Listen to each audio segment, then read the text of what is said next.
Hey, what are they saying? It's your boy Future Kanya. We back, baby, with a jam-packed show today. I comment on the go. You know the vibes. Today we've got a special guest. He's a writer and a director. Ntokozo Mlaba. Thank you so much for joining us, brother. Shout out for having me, my boy. That's good. Good. Shout out. So you've got a movie. You shot a movie, bro. You shot a movie. A film. A film. What's the difference? Film. It's a film. The quality. Okay. The quality of it. It's a film. Movie's like. Let me not say what a movie is, but it's a short film. I shot a short film. Okay. A film. So what's the name of the film? The film is titled To Be Seen. Okay. It's titled To Be Seen. It's about a girl who looks at herself and who looks at herself in the mirror and can't see herself. So basically, speaks about identity and just this girl searching for a true self and just overcoming insecurities and all that stuff. And yeah, that's basically the basic premise of the story. In that the girl just looks in the mirror and can't see herself. Speaks to generational curses in her family, and yeah, just a couple of other things. But yeah, it's short form, a 90-minute short, and yeah, that's the story basically. Okay, and who did you work with on the film? I worked with a couple of really dope artists. Leading the cast is Oratile Morotolo. I've also got Mamsbongile Nojila. We were happy to have her, and we have also a stunning actress by the name of Musi Mamakharane. So that was really dope to have her there. And yeah, man, and just also the creatives. It was shot by my DOP Hloki, who's really clean, scored by my boy Tembangubeni, and graded by Katlego Madlala. And also we've got on our producers list, we've got Masego Mateko and a young girl, 16 years old, who's also studying at the National School of the Arts, 16-year-old. Her name is Liakwe Marabo, so yeah, she's going to be a powerhouse in the near future. So yeah, it was absolutely lovely having a really solid team on the project. And yeah, literally everybody on the piece was trying to make sure that we get the best piece possible, you know. So that was really gratifying and humbling. The process was beautiful, yeah. So just take us through the process of the shooting. Where exactly was the setting, and just paint a picture for us how it was, how were the vibes, how was, you know, the shooting, the challenges that you guys faced, and yeah, just let us know. Yeah, so like with filming, I always tell my friends who are like fine artists that the toughest part about filming is that you can't really do it alone, especially if you want a solid product. You can't do it alone. You have to have a really solid team, and you have to have really solid collaborators. It's a really collaborative effort. And yeah, so it's been a 3-year process from development to production. Currently we're in marketing and distribution. So the filming of it, we set it in the township, Elokshini. So which township, sorry?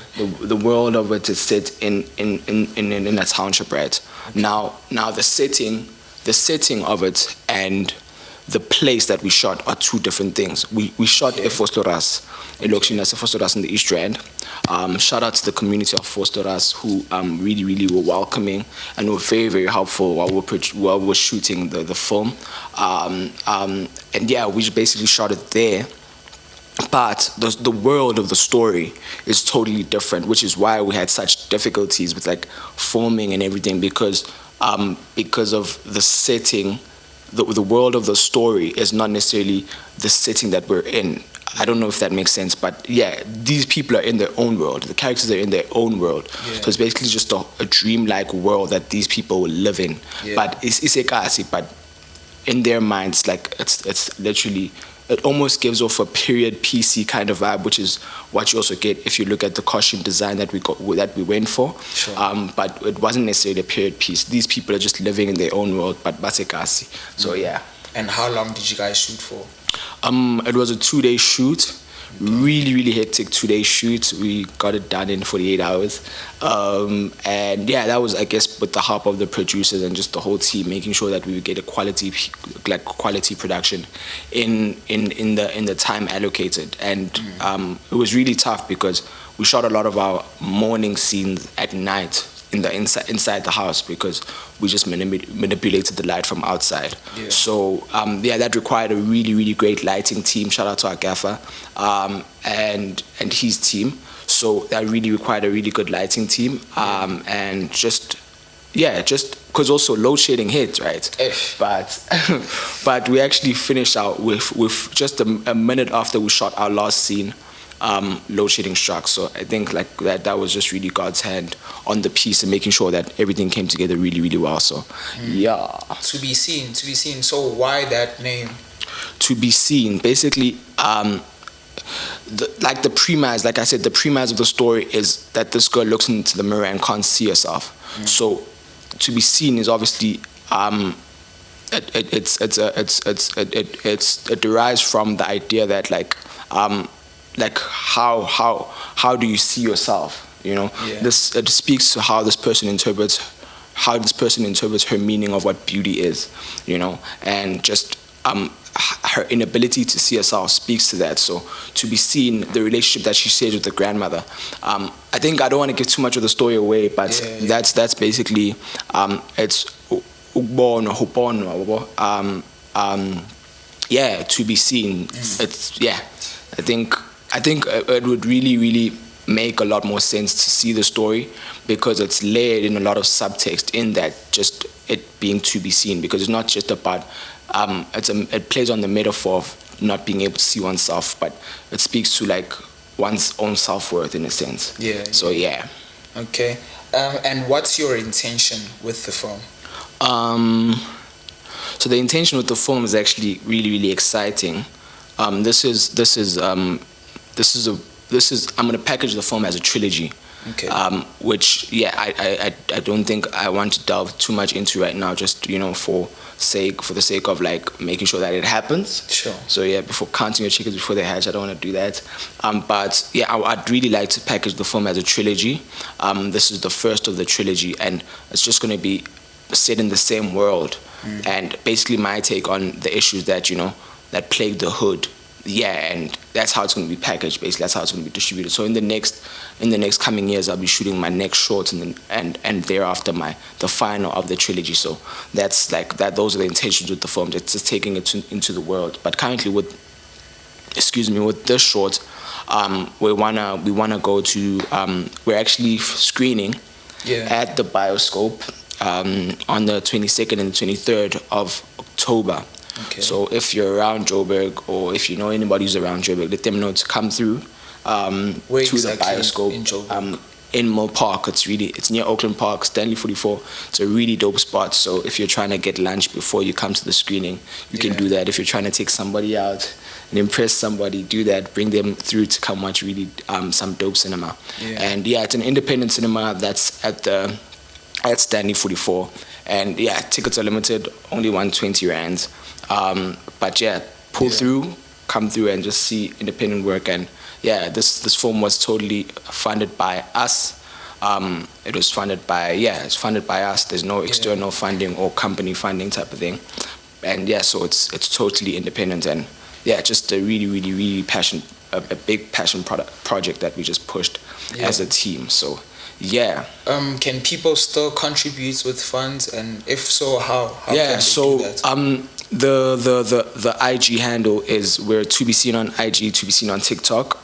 You can check us out there, and the link there you'll find that we're actually opening funds out, because another intention of the film is that we want to enter as many film festivals as possible. Just to get more accreditation for the film, and just to grow the film's reach in that regard. So we're trying to enter film festivals, which is quite an expensive exercise, especially if you're doing it independently.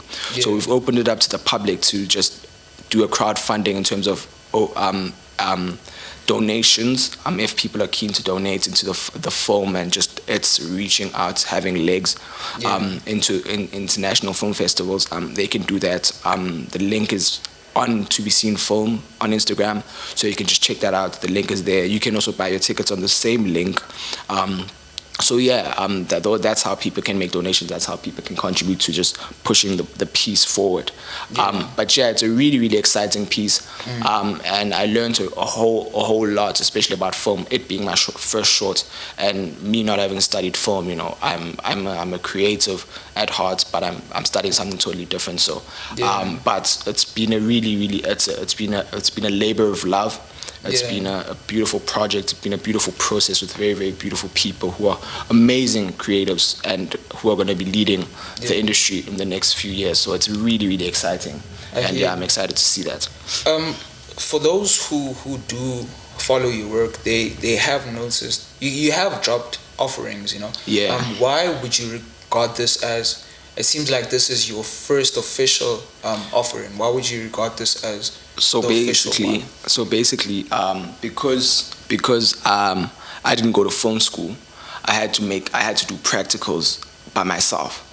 So I dropped those offerings prior as just practice. Like, it was more just teaching myself. Teaching myself the practicals of film and how I establish my creative voice in this industry, because also finding a creative voice is such it's a tedious process, but it's a beautiful endeavor in and of itself. But the offerings prior to this were really, really independent. They were like, some of them weren't even funded. Some of them I just shot on my phone. It was just to teach myself the practice of making films and just understanding the world and the platform and the medium of filmmaking, because I have a background in theater, right? Sure. And the mediums are totally different mediums. So you have to understand that, like, how you tell the story in the different mediums is totally different. And so the approach is different, and like, if you're going to direct for screen and direct for film, it's two different things. And though there are similarities, but it's like, in terms of the intention and the approach, they are very different. So I was just teaching myself that practice, and obviously it was a trial and error kind of thing. So I just making those shorts, and that's why this film has been a 3-year process, because I actually wrote it in 2020, and I wrote it in 2020, and we were going to run with it in 2020, and I'm so glad that we didn't, because I didn't have the technical skills and technical capability that I do have right now, that I didn't have 2 years ago.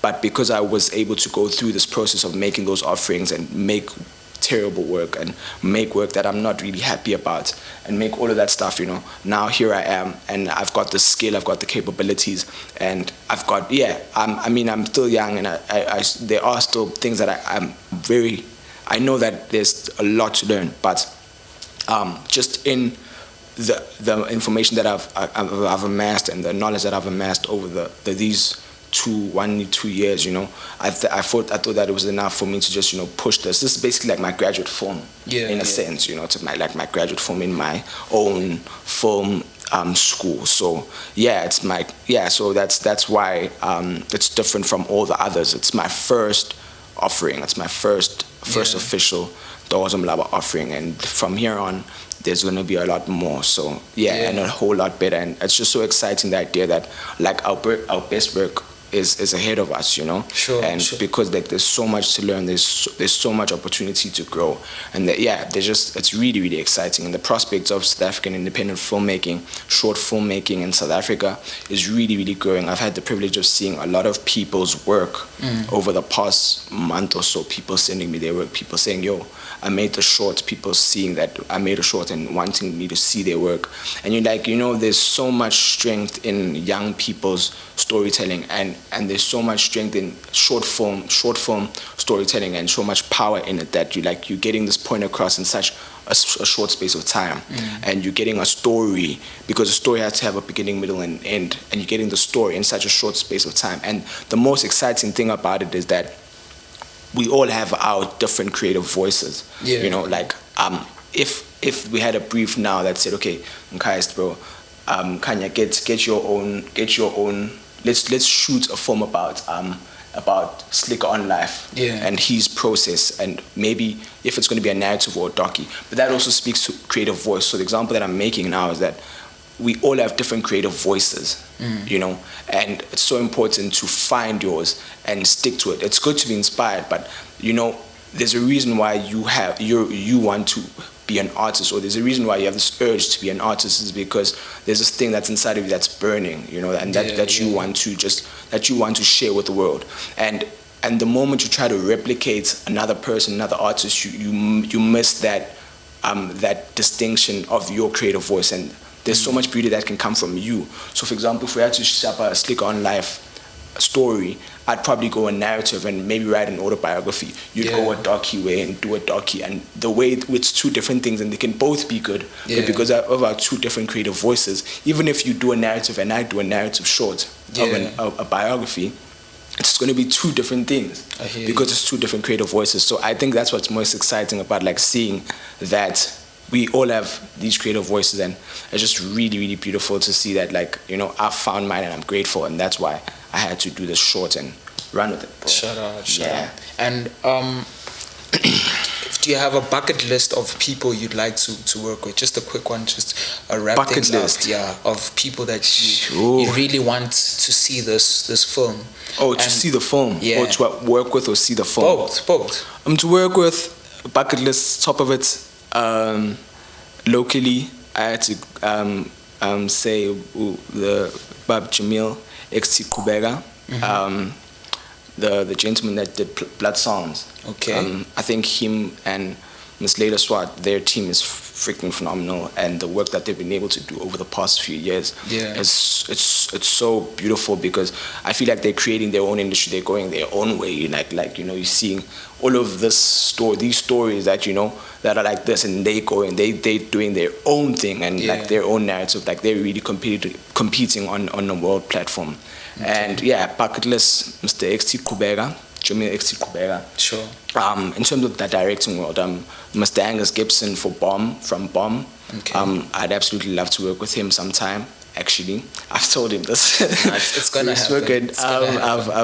I've learned a lot from just watching his stuff. He did Yizo Zone 14, Isbaya, and they're actually producing Shaga Ilembe. So you can see the production value that South Africa is offering now. Like, it's so beautiful, and we're emerging filmmakers are coming into the space that is growing the industry, and you're like, there are so many prospects, and so basically it's, I think, Mr. Angus and Mr. Jamil. Mr. Angus, I think if I say Mr. Angus, it's more Mr. Gibson, it's more the production Bomb, so that's Ms. Desiree, and that's Ms. Desiree, Tabo, Boom, just those guys, and then obviously Yellowbone Entertainment, Eps-8 Kubega, Jamil, and Leila Swart, and then there's Siriti. I'd really love to work with Mr. Moleya, and Kutlwana Lutele. I absolutely love Kutlwana Lutele. And Chedza Pictures. I think they create beautiful work. Bonga Percivalaga's writing is amazing. Patu's writing is amazing. Gideon's writing is amazing. So, and also Mabato Munsu. Oh goodness, I absolutely love her work. So I think these are people I want to work with, and I want to learn from locally. I hear you. These are people I'd really appreciate the opportunity to learn from. I think like they're really doing amazing stuff for the industry and just growing the space, and just I'm contributing. I hope I'm not forgetting anybody. But I don't think I am. But everybody else, I love Vincent Mloy's work, the work that he did on Jovlicho. I spoke to him, and he's also coming to see the film. It's I really love his work. It's just that, man. And acting wise, for my first feature, I'd absolutely love to work with Zikhona Bali. I'd really love to work with Zikhona Bali. I think she should be in Hollywood. So I think Zikhona Bali is absolutely amazing. So putting it out there. And Zikhona, who else? Zikhona. I think for now, let me just keep it at Zikhona, because she's the priority. She's the main. Not necessarily priority, because the feature is so far away, right? But I think she belongs in Hollywood, man. She belongs in Hollywood. I think I love the work that we do, but I think there's certain works that really need to push these people to go, not even go to Hollywood, but be competing on a world stage, like saying they're getting their Emmy nominations, like Tuso, they're getting their Emmy recognition. I think these are the people who should be getting work that's challenging them to do those kinds of things. You know, so there are a lot of movie stars that personally I want to create movie stars, and I want to create film stars, people who bring box office sales to the South African industry. So creating almost sort of like a Mzansi Hollywood type of thing. So creating a space where filmmaking in South Africa is actually a financial prospect, where if a kid is going to come up and tell their mother that, or their father, that I want to study film, the parents will be like, go do it, because it's a multi-billion rand generating business every year. So that's the ultimate goal. But that's like exciting. I'd also really like to work with Zola. Zola Nombona? No, Zola 7. Oh, Zola 7. Zola 7. Okay. Also Zola Nombona. Goodness me. Yeah. Zola Nombona, Mandla N. Absolutely love their work. But I think I have a story with Zola. Another veteran. Yeah, Bongosi Dlamini. We'd absolutely love to learn from him also. Yeah. And creatively, I think his voice is really, I'm inspired creatively by his creative voice with his music. Sure. So Zola 7 and Zikona Bali. Yeah, it's a thing, man. That's it. It's a thing. Yeah, bro. Shout out. I really can't wait to be seen. I think it's gonna be extraordinary. I see you've been pushing it. And on behalf of iComment on the Go, we wish you 100 and plus. We know that you're gonna do well. Shout out. And we know that you're gonna come back here to tell us the success stories about the film. All the best, brother. Thank you so much for joining us. Thank you so much for having me, guys. Just also for you guys, I hope you guys grow. I hope you guys just keep on pushing. Don't stop, guys. Shout out. Don't stop. Just keep on going. I think we need more of these platforms. Even the initiative that you guys are taking, just to put us on, young creatives. So thank you so much for reaching out to me and calling me out, and having me on the show. So whatever happens, just keep on going, and thank you for having me, brother, sir. Love you and everything. Shout out. So thank you, guys. As you heard it from Ntokozo Mlaba, go peep the movie. Of course, it's iComment on the Go. Please don't forget to like, subscribe, comment. It's iComment on the Go on IG as well. iComment on the Go on Twitter. We everywhere, baby. So from your boy Future Kanya, Nyabonga, and see you next time. Shout out. Shout out.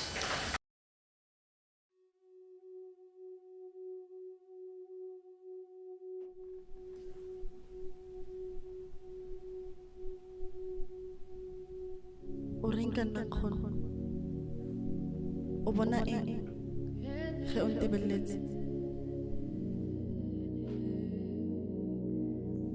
Dumi